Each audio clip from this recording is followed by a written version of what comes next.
வணக்கம். நான் தர்மஸ்ரீ ராஜேஸ்வரன் பேசுறேன்.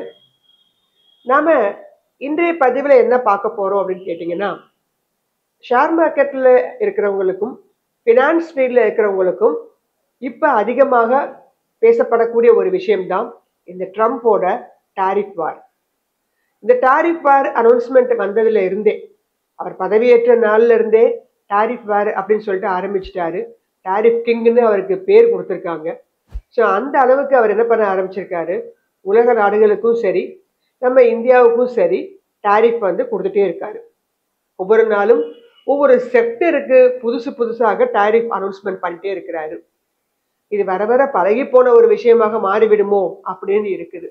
ஸோ இந்த ட்ரம்போட டாரிஃப் வார் வந்து பார்த்தீங்கன்னா 25% எல்லா கண்ட்ரிக்கும் அனௌன்ஸ்மெண்ட் கொடுத்திருந்தாரு. ஆனால் தற்போது பார்த்தீங்கன்னா இன்னொரு 25% ட்வின் டாரிஃப் வார்னு அனௌன்ஸ் பண்ணியிருக்காரு. இன்னும் 25% கொடுத்திருக்காரு. ஸோ ஆக மொத்தம் 50% இந்தியாவுக்கு டாரிஃப் வரி விதிக்கப்படுகிறது அப்படின்னு சொல்லியிருக்கிறாரு. இது எந்த அளவுல நமக்கு வந்து பாதிப்பை ஏற்படுத்தும் அப்படிங்கிறது தான் நம்மளுடைய இன்றைய பதிவு. ஷேர் மார்க்கெட்டை பொறுத்த மட்டும் இந்த டாரிஃப் வார் அனௌன்ஸ்மெண்ட் வந்ததுல இருந்தே மார்க்கெட் வந்து கொஞ்சம் டவுன் ட்ரெண்ட்ல தான் இருக்குது. ஏன்னு கேட்டீங்கன்னா இந்த செக்டர்ஸ், இதுல இருக்கக்கூடிய சில செக்டர்ஸ் பெரிய லெவல்ல என்ன பண்ணப்படுது, பாதிக்கப்படும் அப்படிங்கிற ஒரு பயம். அதன் காரணமாக முதலீட்டாளர்கள் இந்த செக்டர்ஸ்ல இருந்தும் ஃபாரின் இன்ஸ்டிடியூஷனல் இன்வெஸ்டர்ஸ் இந்த பர்டிகுலர் கம்பெனிகள் இந்த பர்டிகுலர் செக்டர்ஸ்ல இருந்து வெளியேறதுனால உங்களுக்கு மார்க்கெட் கிட்டத்தட்ட 1000 பாயிண்ட் வந்து டவுன் ஆகி இருக்குது. இந்த சூழல் இன்னும் தொடருமா அப்படின்னு கேட்டீங்கன்னா இன்னும் சிறிது காலத்திற்கு இதோடைய தாக்கம் இருக்கதான் செய்யும். ஏன்னா இவர் வந்து கொடுத்திருக்க இந்த அனௌன்ஸ்மெண்ட் அப்படிங்கிறது இதுவரைக்கும் இல்லாத ஒன்று. இது நம்மளுடைய ஜிடிபிலேயே ஒரு தாக்கத்தை உண்டு பண்ணும் அப்படின்னு பொருளாதார வல்லுநர்கள் பார்த்துட்டு வராங்க, எச்சரிக்கிறாங்க. ஸோ அப்படி இருக்கும்போது இதோடைய தாக்கம் இல்லாமல் இருக்காது. ஆனா நாம எல்லாவற்றையும் கடந்துதான் வரணும். நம்ம வந்து இதுக்கு முன்னாடி கொரோனா அப்படிங்கிற ஒன்று நம்ம கேள்விப்படாத ஒன்று. அது 2020 பார்த்துட்டு தான் வந்திருக்கிறோம். அதன் தாக்கம் வந்தபோது மார்க்கெட் பயங்கரமா இறங்கிட்டு இருந்தது. அவ்வளவுதான் மார்க்கெட்டு, இனிமே அவ்வளவுதான் ஷேர் மார்க்கெட் அப்படின்னு இருந்த சமயத்துல அடுத்த 6 மாதத்திலேயே வேக்சின் அதெல்லாம் கண்டுபிடிச்சோன்னே பல இயல்பு நிலைக்கு புத்துணர்ச்சியோட அதை விட வேகமாக ஏற ஆரம்பிச்சிச்சு. இப்ப அந்த அளவுக்கு இல்லை என்றாலும் இந்த டாரிஃப் வார் அப்படிங்கிறது நமக்கு புதுசான ஒன்று தான். அதுவும் இந்த அளவுல அதிகமான அளவுல ஏதோ ஒரு டிட் ஃபார் டாட் அப்படிங்கிற மாதிரி ஒரு நோக்கத்துல பண்ற மாதிரி இருக்குது. ஆனா நம்மளுடைய இந்திய பொருளாதாரம் ஸ்திரமாகவே இருக்குது. ஸோ இந்த சலசலப்புகளுக்கெல்லாம் அஞ்ச மாட்டோம் அப்படிங்கிற மாதிரியும், நம்ம அடுத்து அதுக்கு மாற்று வழிகளை தேடி வேற கண்ட்ரிஸுக்கு நம்ம வந்து பண்ணலாம். அதே மாதிரி ப்ரொடக்ஷனை நம்மளுடைய உள்நாட்டிலே இம்ப்ரூவ் பண்றது, இந்த மாதிரி விஷயங்கள் எல்லாம் அதிகரிக்கும் அப்படின்னு தான் நான் நம்புறேன். ஏன்னா இதை வந்து அவர்கிட்ட யார் போய் சொல்லி நம்ம வந்து நிறுத்த முடியும்? ஸோ நம்ம லெவல்ல நம்ம என்ன பண்ணலாம் அப்படிங்கிறத நம்ம யோசிச்சா மட்டும்தான் நம்மளுடைய இந்த இந்த இக்கட்டான இந்த சிச்சுவேஷன்ல இருந்து வெளில வர முடியும். ஸோ இன்றைய பதிவில் வந்து பார்க்க போறது என்னன்னு கேட்டீங்கன்னா, அவருடைய டாரிஃப் வார்னால என்னென்ன செக்டர்ஸ் பாதிக்கப்படுது, என்னென்ன செக்டர்ஸ் பாதிக்கப்படாம ஸ்மூத்தா போயிட்டு இருக்கும் அப்படின்னு சொல்லிட்டு. அதனால்தான் நீங்க போர்ட்போலியோ கன்ஸ்ட்ரக்ட் பண்ணும்போது எல்லா செக்டர்ஸ்ல இருந்தும் கம்பெனிகளை தேர்ந்தெடுங்க. ஒரே செக்டர்ஸ் ஒரே கம்பெனில டம்ப் பண்ணோம்னா இந்த மாதிரி சில சில பிரச்சனைகள் வரும்போது பெரிய லெவல்ல நமக்கு வந்து லாஸ் ஏற்பட வாய்ப்பு இருக்குது. ஆனா நம்மளுடைய போர்ட்போலியோவை டிஃப்ரெண்ட் செக்டர்ஸ்ல டிஃப்ரெண்ட் கம்பெனிஸ்ல நம்ம வந்து பகிர்ந்து இருக்கும்போது பெரிய லெவல்ல நமக்கு பிரச்சனைகள்லாம் வராது. இந்த சூழ்நிலை மாறும்போது நம்ம பழையபடி என்ன மார்க்கெட்டு ரீகெயின் ஆக தான் போகும். அதுக்கு சற்று நேரம் பிடிக்கும். ஏன்னா இவர் வந்து அமைதியாகவே மாட்டேங்கிறாரு. திருப்பி திருப்பி இன்னும் பார்த்தீங்கன்னா 100%, 200% டெய்லி ஒரு நியூஸ், வாரத்துக்கு ஒரு நியூஸ் அப்படிங்கிற மாதிரி அவர் கொடுத்துட்டு வந்துட்டு இருக்கிறாரு. அவருடைய நாட்டை உயர்த்த வேண்டும் என்பதற்காக மற்ற நாடுகளை வந்து துன்புறுத்துற மாதிரி இருக்குது. இது வெப்பன்ஸ் வாருக்கு நிகரானது தான் இந்த வார் அப்படிங்கிறது. இதை மற்ற நாடுகள் ஒன்று கூடி போராடி எதிர்த்து வரும்போது நிச்சயமாக ஒரு புத்துணர்ச்சியோடு மறுபடியும் கொரோனாவுக்கு பிறகு மீண்டு எழுந்த ஒரு மார்க்கெட் மாதிரி வரும் அப்படிங்கிறது என்னுடைய நம்பிக்கை. பார்க்கலாம் மார்க்கெட் எப்படி போகுதுன்னு. இந்த இந்தியாவை பொறுத்த மட்டும் நம்மளுடைய எக்ஸ்போர்ட் யூஎஸ்ல வந்து டிபெண்ட் பண்ணி இருக்கக்கூடிய சில பொருட்கள் என்னன்னு கேட்டீங்கன்னா, சோலார் மாடுல்ஸ் முக்கியமா 97.8% நம்பி இருக்கிறவங்க, cement 88.8%, cotton linen 85.80, plastic 83, prawns and seafood 81%, turbo jets 79% export பண்றோம். கார்பெட்ஸ் 73% எக்ஸ்போர்ட் பண்றோம். பெட், லினன் அந்த டைப் ஆஃப் மெட்டீரியல்ஸ் வந்து 72% நம்ம வந்து எக்ஸ்போர்ட் பண்ணிட்டு இருக்கோம். ஸோ அது சம்பந்தப்பட்ட சில துறைகள் வந்து பாத்தீங்கன்னா உங்களுக்கு பிரச்சனைகள் வருவதற்கான வாய்ப்புகள் உண்டு. ஜென்ரலா பாத்தீங்கன்னா எவ்வளவு நம்ம வந்து யூஎஸ்க்கு எக்ஸ்போர்ட்டுடைய ஒர்த்துன்னு பாத்தீங்கன்னா $8 பில்லியன் நம்ம வந்து அனுப்பிச்சிட்டு இருக்கிறோம். ஸோ மற்ற கண்ட்ரிகளுக்கும் நம்ம பண்ணிட்டு இருக்கோம். மேஜராக ஐடி செக்டரும் சரி, மற்ற சில செக்டர்ஸ் வந்து பாத்தீங்கன்னா ஒரு அதிகமான அளவுக்கு இம்பாக்ட் இருக்குது அப்படின்னு நம்ம சொல்லலாம். ஏன்னா யூஎஸ்ல வந்து அங்கிருந்து வரக்கூடிய ரெவென்யூ நமக்கு அதிகமா இருக்குது.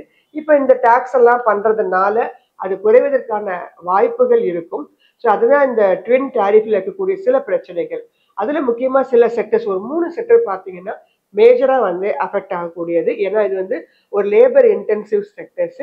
அதே சமயம் அதிகமான அளவுக்கு எக்ஸ்போர்ட்ஸ் இங்க இருந்து போகக்கூடிய சில கம்பெனிகளும் இருக்கிறாங்க. அதுல வந்து பாத்தீங்கன்னா 3 செக்டர். ஃபர்ஸ்ட் செக்டர் வந்து டெக்ஸ்டைல்ஸ், 2வது செக்டர் சீ ஃபுட் செக்டர், 3வது ஆட்டோமொபைல் கம்பெனிஸ்.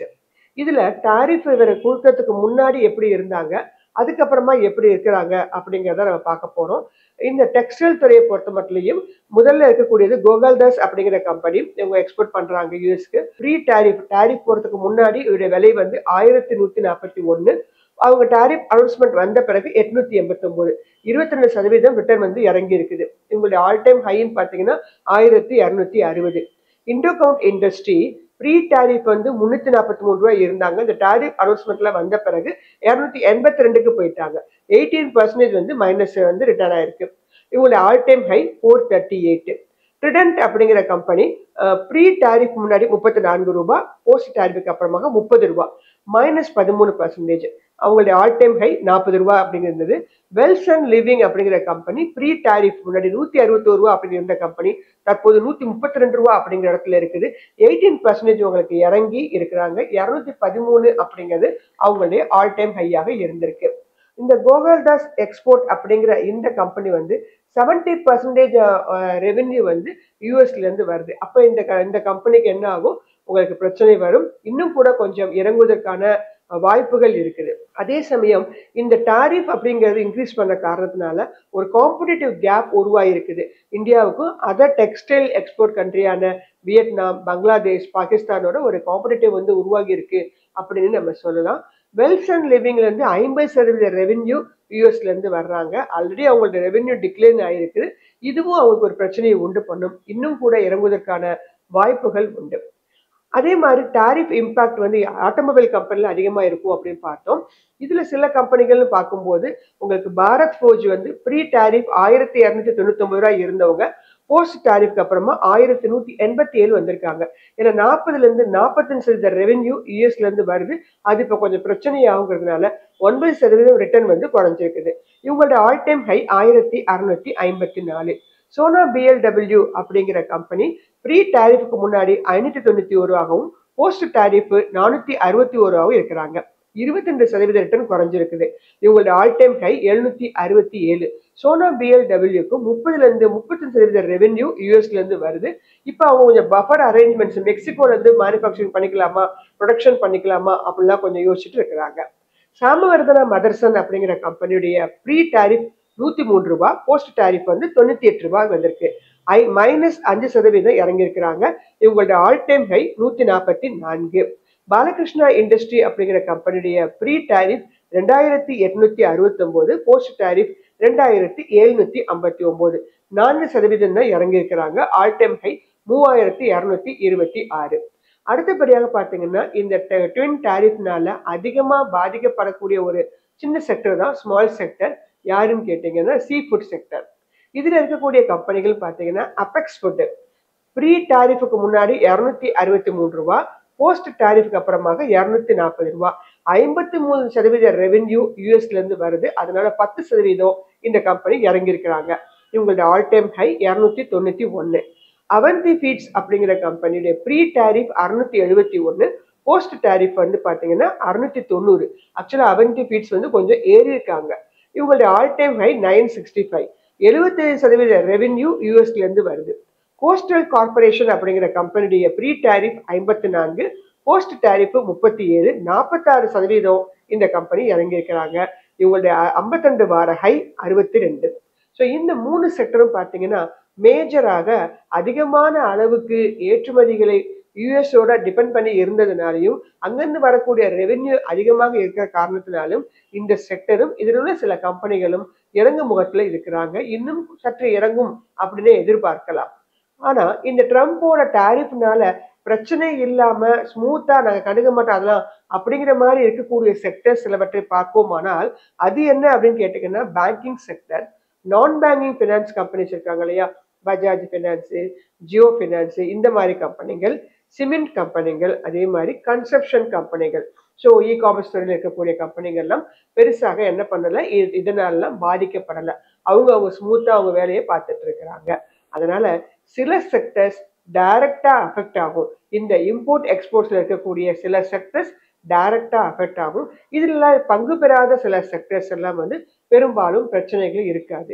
ஆனா ஐடி செக்டர் அப்படின்னு பார்க்கும்போது மேஜரான ஐடி சர்வீசஸ் அங்க போறதுனால அதுல உள்ள லே ஆஃப் இந்த மாதிரி பிரச்சனைகள் எல்லாம் வருவதற்கான வாய்ப்புகள் எல்லாம் உண்டு. எனிவே இந்த ட்ரம்போட டாரிஃப் வார் அப்படிங்கிறது உலக லெவல்ல அதுலயும் இந்தியாவில ஒரு பெரிய லெவல்ல ஒரு தாக்கத்தை உண்டு பண்ணும் அப்படின்னு எதிர்பார்த்துட்டு தான் இந்த வேலைகளை அவர் பண்றாரு. ஆனா இதை சமாளிக்கக்கூடிய திறமையும் வல்லமையும் நம்ம நாட்டிற்கு உண்டு என்று நிரூபித்து நம்ம இயல்பான ஒரு போக்குக்கு வந்தால் மட்டுமே, ஏன்னா அந்த ஒரு கண்ட்ரியை மட்டுமே நம்பி இல்லாம நான் முன்பு சொன்ன மாதிரி மேக் இன் இந்தியா மூலமாக நம்மளுடைய ஓன் ப்ரொடக்ஷன், நம்மளுடைய ஓன் பொருட்களை வாங்குறது, இந்த மாதிரி விஷயங்களை கையாள ஆரம்பிச்சோம்னா, அதே மாதிரி mutual fund, domestic institutional investors வழியாக இன்வெஸ்ட்மெண்ட் பண்றது, ஃபாரின் இன்வெஸ்ட்மெண்ட் எல்லாம் கொஞ்சம் குறைத்துக் கொள்வது, இந்த மாதிரி விஷயங்கள்லாம் பண்ணோம் அப்படின்னா நிச்சயமாக இந்த இக்கட்டான சூழ்நிலிருந்து நம்ம தப்பிக்க முடியும். இந்த இக்கட்டான சூழ்நிலை யாருக்கு சாதகமாக அமையுதோ இல்லையோ தங்கத்திற்கு மிக சாதகமாக அமைகிறது. இன்னைக்கே பாத்தீங்கன்னா all time high 9418, 22 carat gold 1 கிராமோட விலை. ஸோ கூடிய சீக்கிரம் எப்படியும் 10,000 என்ற இடத்தை தொட்டுவிடும் போல் இருக்கு. இந்த டாரிஃப் வார் அப்படிங்கிறது கோல்டு சில்வருக்கு இல்லாத காரணத்தினால இங்க இருந்த பணத்தை எல்லாத்தையும் கொண்டு போய் அங்க டம்ப் பண்றாங்க. அதன் காரணமாக அங்க விலை ஏறிட்டு இருக்கே தவிர இது ஒரு ஒரு நிரந்தரமான ஒரு ஏற்றம் அப்படிலாம் சொல்ல முடியாது. எப்ப இந்த டாரிஃப் எல்லாம் நிறுத்தப்பட்டு ஒரு சுமூகமான சூழ்நிலை உருவாகுதோ அப்ப தங்கத்தோட விலை கொஞ்சம் இறங்க ஆரம்பித்து இங்க ஷேர் மார்க்கெட்டோட விலை ஏற ஆரம்பிக்கும். ஸோ அதனால ஷேர் மார்க்கெட்ல இருக்கக்கூடியவங்க, போர்ட்ஃபோலியோ வச்சுட்டு இருக்கவங்க பெருசா பேனிக் ஆகாதீங்க. மறுபடியும் ஒரு வாங்குவதற்கான ஒரு சூழ்நிலை உருவாகி இருக்கிறது. 52 வாரம் லோல இருக்கக்கூடிய கம்பெனிகள், நல்ல கம்பெனிகள், தரமான கம்பெனிகள் வந்துட்டு இருக்காங்க ஐபிஓஸ்ல, அதை வாங்குறது, இந்த மாதிரி வேலைகள்ல ஈடுபடலாம். எனவே இறங்குகிறது என்று கவலைப்படாமல் அதையும் ஒரு வாய்ப்பாக கருதி நம்ம இன்வெஸ்ட் பண்ணலாம், இல்ல பேசாம அமைதியாக இருக்கலாம். இதுதான் தற்போதைய சூழ்நிலையில இந்த ட்ரம்போட டாரிஃப் வார்ல இருக்கக்கூடிய நிலைமையில நாம நம்மளை பாதுகாத்து கொள்ளக்கூடிய ஒரு நிலைமை என்று சொல்லி இந்த பதிவை நிறைவு செய்கிறேன். இது ஒரு எஜுகேஷனல் பர்பஸ்க்கான வீடியோ, பை செல் ரெக்கமெண்டேஷன்ஸ் எல்லாம் கிடையாது. நன்றி, வணக்கம்.